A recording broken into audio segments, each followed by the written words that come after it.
You played a pretty exceptional game there against the Broncos. Just how important was it for you not only just to make sure the young guys do, but for yourself to know that even though you guys were out of it, to play as hard as you possibly can. How much are you carrying that over into this last game against the Raiders? Yeah, you just want to end the year on a positive note. I've been saying it all the last couple of weeks. So energy and effort, things we can't control, especially on the defense side of the ball. And my group, man, I just want to make sure we show up when we do that. Yeah, guys are having fun, man. Like I said, the room changes year to year. Everybody changes year to year. So you're just enjoying that time you have together. You don't want to miss a moment. Yeah, just cherishing the time we have. With Jeffrey Bossa potentially getting more time, especially on Sunday, just what did you see from his limited snaps in the game against the Broncos, and just what's it been like to try to bring him along the way this season? Yeah, you definitely understand. He's learning the scheme out there early in the game. He's out there giving me checks and calls and kind of things that throughout the week that we've kind of been working on. So definitely reassuring as a middle linebacker to have somebody to pay attention throughout the week, and also just kind of when the weeks really didn't matter that much. For him, he wasn't playing that much. So having somebody who's been locked in on the game plan week in and week out, kind of making sure he's on his P's and Q's, man. I'm super proud of him for that. Obviously, limited snaps, so hopefully we can get him in there a little bit more and kind of see what he can do a little bit. Nick, can you walk us through your interception? Yeah, we're playing a little bit of man coverage.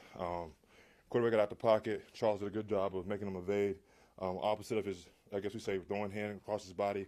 Fulton made a heck of a play, burst into the ball. Ended up getting, I think, his right hand on it, diving on it, and the ball got tipped up. And just playing ball after that, just catch the ball and get in bounds. Did you think to yourself, of all the interceptions I grabbed, that's finally the one I got? Yeah, that's what I said. Might be one of the hardest ones I had all year in terms of attempting to catch it, but I caught it. But yeah, I've been trying to say all week after week, and that's gonna happen. It's gonna happen. So happy I finally got one. How about Fulton's game overall? Yeah. What did you think of the way he played? Yeah, he came in, man. He played hard. I think he had a pretty good game, honestly. Had a couple PBUs, broke up a couple completions, broke up a touchdown pass that we needed him and B. Cook. So I thought he played great, man. Played with great energy, great effort, and obviously having a veteran guy who's been playing a lot of ball. I'm just going to go out there and just letting it loose and cutting loose, man. I think he played a great game for us. You got your eyes on the whole defense, I guess. How do you feel that Gelati and Noah Williams can take the next step, and help you guys in 2026? Yeah, obviously you got a whole offseason, and you got to go through a whole offseason process, but just pertaining for this game, man, just being locked in on the game plan, controlling what they can control, whether it be if they play 40 snaps, 4 snaps, whatever it is, just make sure you just maximize your opportunities. In this profession, you are what your film says you are, so I just kind of just building every single day, week to week, and just give them a chance to bring something positive into next year. Nick, how valuable is Brian Cook for you, given your guys' roles as like the communicators? Yeah. And how much would you love to see him come back next season, given he's a upcoming free agent? Yeah, like I said earlier, the room changes year to year, but having Brian Cook in the back end, especially since we lost Jay Reed, having that voice of somebody getting guys lined up, getting people in line, means a lot on his plate week to week, and just coming in every single week and putting his best foot forward and getting everybody lined up in the back end. If it's, like we always say, if we're all wrong, we're all right. He does a great job of just making sure we're all on the same page, getting guys lined up in the secondary, and we're just out there playing fast. So having him in the back end definitely gives me a lot of reassurance in terms of just turning my back around. If I do a signal or something, he's going to get it communicated across the board. So, yeah, B. Cook's been great for us. How much do you embrace those young players and rookies coming to you for advice on what to do and what to be lined up and how do you embrace that role as you transition into a better? Yeah, it's been honestly pretty cool. I was making a joke with Drew last week that I looked in the huddle. I'm looking around and everybody else is like way younger than me. But yeah, looking around and everybody's just like looking at me with big eyes and stuff like that. But just part of the profession, man. It's pretty fun, man. See a lot of people go out there chasing their dreams, man. Just super excited to be out there in that moment.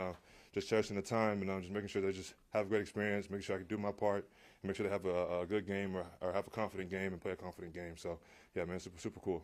This is obviously it's a position you're not used to being in with this team the entire time you've been here.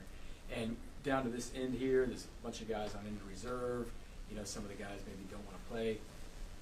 You seem to fight to get back in there all the time. What is it about football and you, and no matter what the stakes are, that you want to be out there for all of you? Yeah, that's just kind of my story, just my life. My parents, my siblings, just like never taking an opportunity for granted. Everything changes. Life can change in a blink. You can have the ability to play football today, can take away from you tomorrow. So I just kind of take that to heart. Just kind of go out there and play every snap like it's my last, and I put them all on the line for the team, for the guys. Everybody's fighting for the one dream, and obviously we went to win the Super Bowl, but everybody's also trying to provide for a family. So as much as I can do that to help them out, and I'm also doing that for my family as well. So I'm going to go out there and take advantage of every opportunity I have. Nick, speaking of Super Bowl victories, your team is undefeated at Allegiant Stadium. What is it about this trip that you guys have been so successful? Honestly, man, I mean, you heard it for a long time, the Raiders and the Chiefs rivalry. They make sure the fans here keep it fresh. Coaching staff and fans also keep it fresh. So we just go out there with a mindset. We want to go out there and win for our fans, our team. We just want to play good football. It doesn't really matter about location. Obviously, we've won a Super Bowl there and stuff like that, but we're going there with the same mindset regardless of the opponent or who we're playing, or location. Just want to go out there and execute the game plan and try to win. I want to know that week. Nick, back to Brian Cook for a second. I think you used to say that he was always loud, even if he didn't have it right. Yeah. But he was always calling it out. Mm-hmm. How much has that changed, and how much is his conviction now good about what he's seeing out there? Yeah, we all got a lot of stuff going on in terms of sack scheme and stuff that we're trying to get lined up pre-snap. But yeah, he's for sure 15 times more right than he is wrong in terms of getting guys lined up. And obviously, I have my back turned a lot, and I don't see the whole formation. So there's times I'm giving him a signal. He's like, no, like this is a little bit better for us in this call. So obviously, he's definitely been evolving year to year. This year's obviously taking big steps in terms of just making sure that everybody's on the same page, and including me. There's some things that, based off formation or stuff like that, that can be slightly different on how I see it versus how he sees it. And he sees it for a bigger picture than I do. So having an opportunity to kind of communicate with him throughout the week and stuff like that, you can kind of get a better feel for stuff like that. And yeah, he's doing a great job. Do you think that's kind of the biggest growth in his game, that he really sees it in a completely right now? Honestly, his biggest part, I think, is just trusting his eyes, trusting his instincts.